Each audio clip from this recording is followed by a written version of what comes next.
Welcome to the Inner Athlete Podcast, where we discuss all things youth athlete development and youth mentoring. A lot of what we've been seeing with a lot of our members at the moment is they kind of have a lot of successes that happen with their sporting achievements. So whether it's overcoming injuries to getting recognitions, awards, best and fairest, winning races, PBs. The one thing that we have noticed, and I guess Matt has noticed a lot as well, is not taking the time to really celebrate those wins. They tend to, gloss over it per se.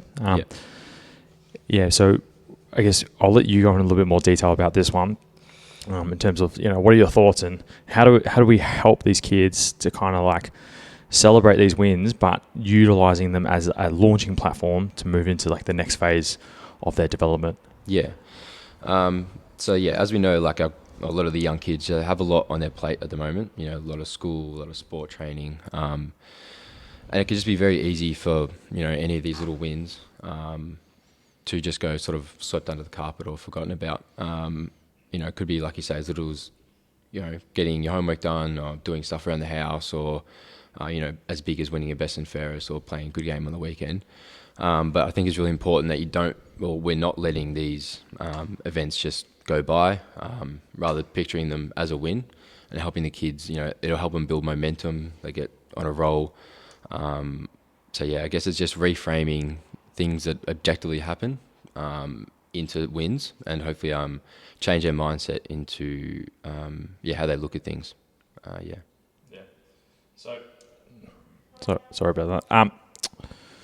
So how do we kind of shift the focus? Like, what are some of the practical things? Like, give us a story of, I guess, some of the kids that we've been working with here at Inner Athlete, and what have they actually achieved, and how have we actually able to actually sit within the success and be able to recognize what they actually did really well, and be able to transfer those lessons of what they did well into the next phase or next goals that they've set for themselves.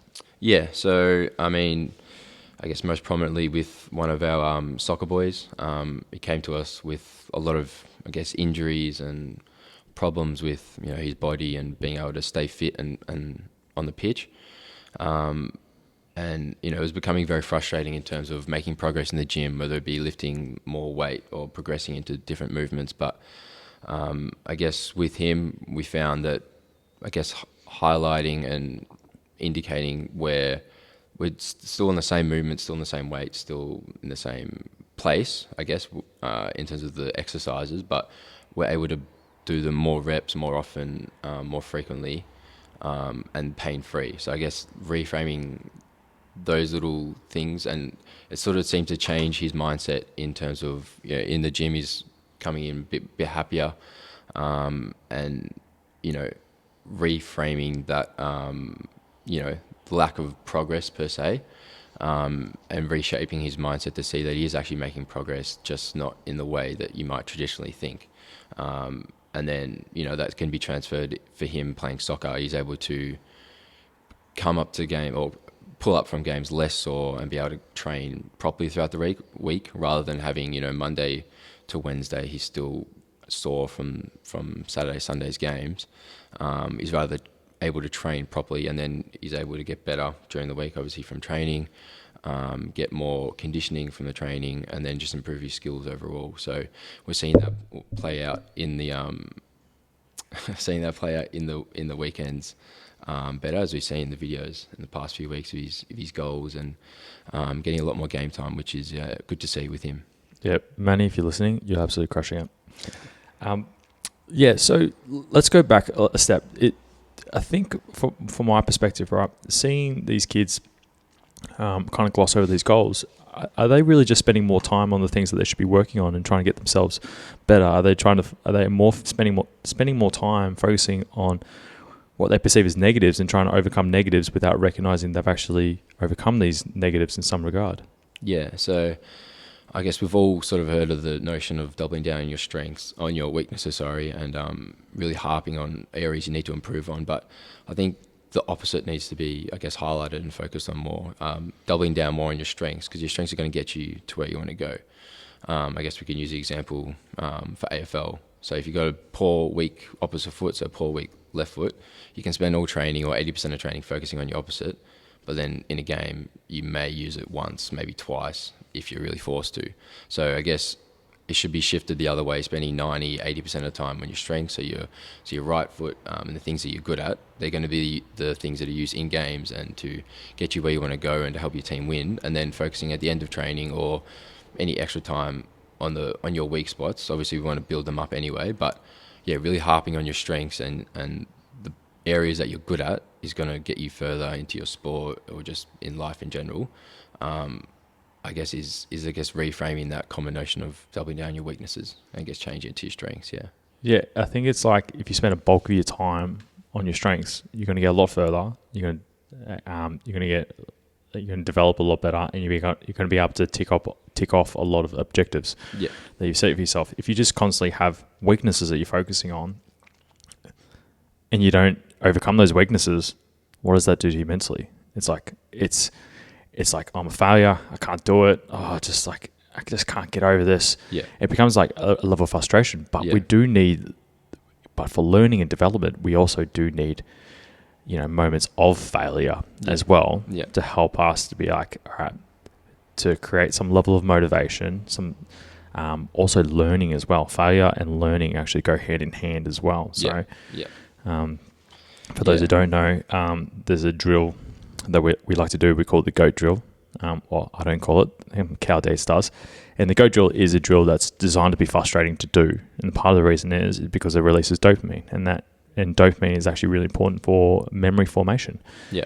And that in itself, when it's paired with skills afterwards, it helps to acquire skills faster than traditional manners of just practicing the skill itself. Yeah. Because we're trying to retrain the brain or create neural networks between in the brain, but also get the firing sequence and coordination from the brain to the active muscles, essentially. Yeah. So I think, in fact, we're not saying failure is a bad thing or we shouldn't focus on it. Or what we're saying is it's kind of like a two-way street. You can't have one without the other. Yeah.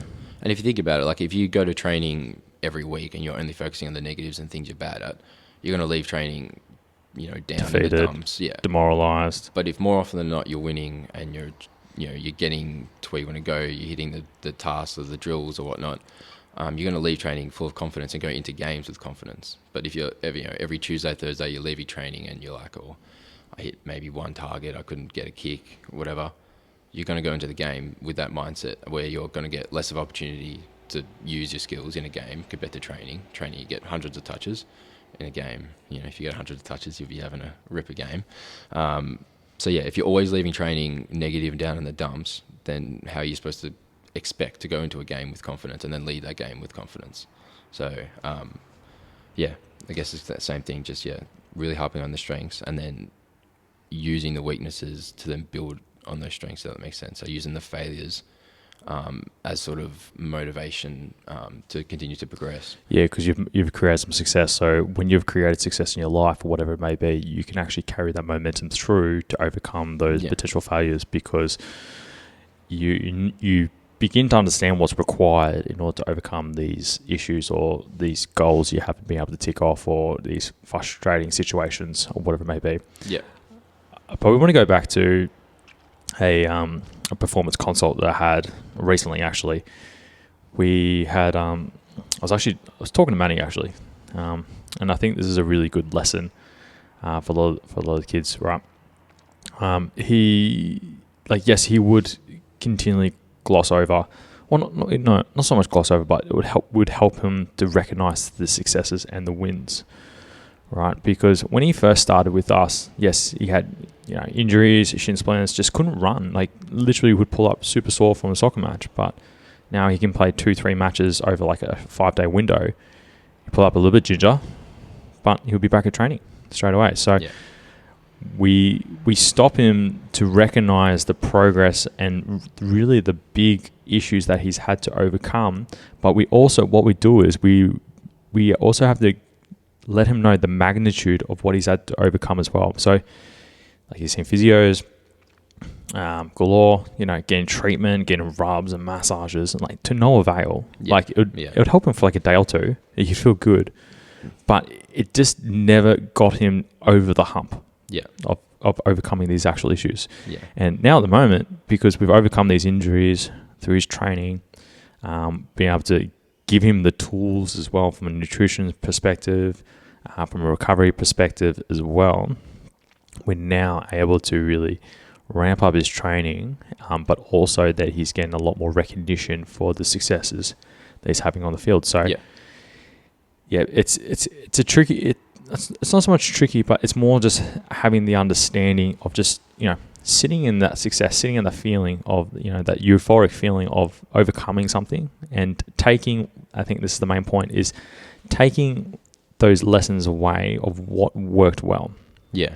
I think a lot of kids don't really see what actually got them to the win. Yeah. A lot of footy teams, as junior footy teams, what they need to do is actually sit in what are the metrics of what's going to allow them to win. So when I was at the VFL, Frankston Dolphins, there were certain metrics that the coach would want to see, the head coach for the senior team would want to see. Yep. When they weren't being met, in terms of the amount of, I think it was effective disposals per quarter, they knew they would be down. Yep. Because he had years and years of data, and he had a system that he brought from another club as well. So, and when they actually started hitting those objectives, and they had that was the main objective that they had to hit, the wins would actually come. Then when they review, that was the main thing they had to focus on achieving. Yeah. As a clear objective. The win is the ultimate objective, but you have to have certain metrics you have to hit first.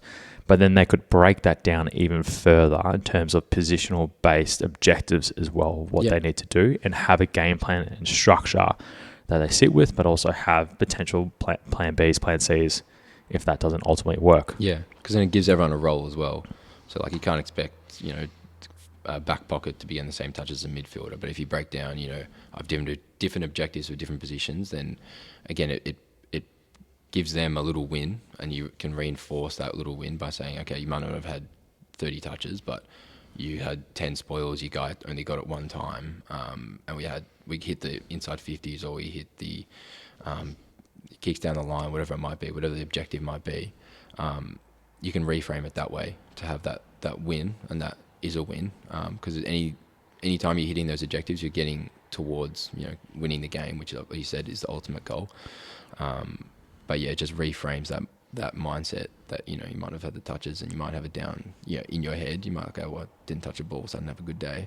But then you hit the review on Tuesday, and you go, okay, well, we hit all the objectives we wanted to. So yeah, because those small successes you have, those mini goals you set as an individual level, as a group in terms of positional based, so forwards, mids, and backs, that they accumulate to the ultimate outcome, which is the win at the end of the day. Yeah. I think that's obviously from a team perspective, it's really important to really break that down and celebrating those little wins in order to get that bit bigger objective. But in terms of an individual basis, because we primarily work with individuals here in an athlete. So from what we've discussed over the last 10 minutes or so, what would be like the 3 key takeaways? I guess, number one would be doubling down your strengths, not your weaknesses. I guess that's a key takeaway here. So focusing on what makes you, what makes you good at your sport, you're good at your little niche. We work with a lot of swimmers, so what makes you good at the individual stroke, so freestyle backstroke, butterfly or breaststroke, what makes you really good at that niche, and then not harping on, if you're not the best butterfly, don't worry about it. That's not your... Don't swim it. Yeah, exactly. You don't have to do it if you don't want to. So doubling down your strengths and not harping too much on your weaknesses. I guess second point would be, I guess a big one, we haven't really touched on it, but having that open communication with your coach. So big one. Yeah. So like I said, with Manny, being able to probably communicate how he's feeling allows us to then reframe his sort of emotions into a positive mindset. Yeah, I want to sit on that one for a moment, because what we do here is probably a little bit different to like a lot of SNC programs in Victoria. I don't know what goes around in the state, but we've got a bit of an idea here in the state of Victoria. What we do is we actually have an online coaching platform. So we use Telegram. We enjoy using this platform because if an athlete is feeling down or feeling sore and injured after a training session, they can message us straight away. Then we can provide 1 or 2 tips that they can implement pretty much straight away. And 9 times out of 10, those tips actually work pretty well. Yeah.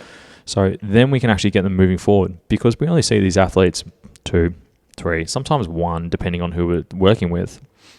The communications actually becomes more important. So because we don't see them face to face, and they might forget about things, and there's like, oh, it's the end of the session, and it's like the parents are here to pick them up, and it's like, oh, we've got like literally 20 seconds to give them a response. Yeah. If we can get a quick message from them, or they can give us an audio message and articulate what their thoughts are and their feelings and what have they tried and all that jazz, then we can potentially just give them an alternative to do, and they can implement that, and then they can give us feedback next time they come in as well. So then we continue to build them up in terms of, I guess, resiliency, but ownership of their own development. I think that's probably a big thing, and that's, as a coach, we love to see that. That's probably the biggest thing we love to see is ownership of their own development, and we're just facilitators of their development. We're not the drivers, essentially. They are their own drivers. Yeah. We're just kind of like just keeping them on track. Yeah, that's right.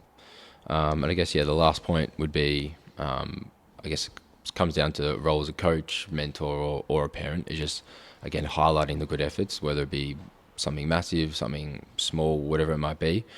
Just make sure you're actually highlighting the good efforts and not just letting them go by or flow by.